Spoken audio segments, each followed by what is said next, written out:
So hari ni kita ada sebuah kereta Mercedes W177A250 tahun 2018 singgah ke tempat kami sebab mengalami masalah absorber yang lembut, berbuai dan masalah sagat di bahagian depan dan belakang. Jadi kereta ni juga sebenarnya nampak memang handsome, memang smart, memang owner pandai jaga kereta. So owner datang daripada area Selangor juga.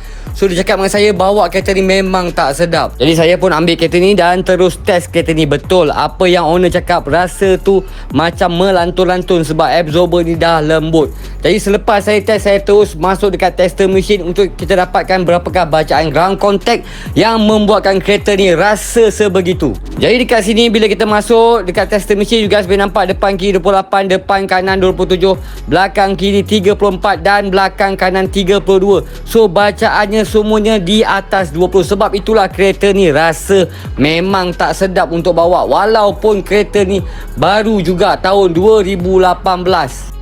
Jadi dengan keadaan macam tu, kami terus masukkan dekat hoist dan kami buka ke 4 batang absorber dan dalam masa yang sama kami minta foreman kami tekan. So guys boleh nampak dekat sini bila tekan depan dan belakang memang absorber ni dah lembut guys. Jadi kita ambil sedikit masa untuk kita refurbishkan absorber ni kepada 40% stiffer untuk kita stablekan balik kereta ni dan untuk kita kukuhkan sistem suspension kereta ni. A few moments later. Jadi selepas siap absorber W177 ni, kami minta foreman kami tekan ke 4 batang. So dekat sini you guys boleh nampak memang firm, memang tegap, memang mampat.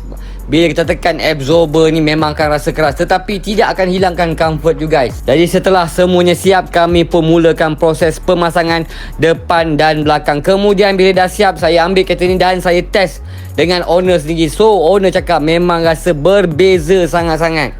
So selepas saya dah test dengan owner dah berpuas hati, saya pun masuk semula dekat tester mesin untuk kita dapatkan berapakah bacaan ground contact yang membuatkan kereta ni rasa stable. So dekat sini you guys boleh nampak depan kiri 14, depan kanan 14, belakang kiri 19 dan belakang kanan 19.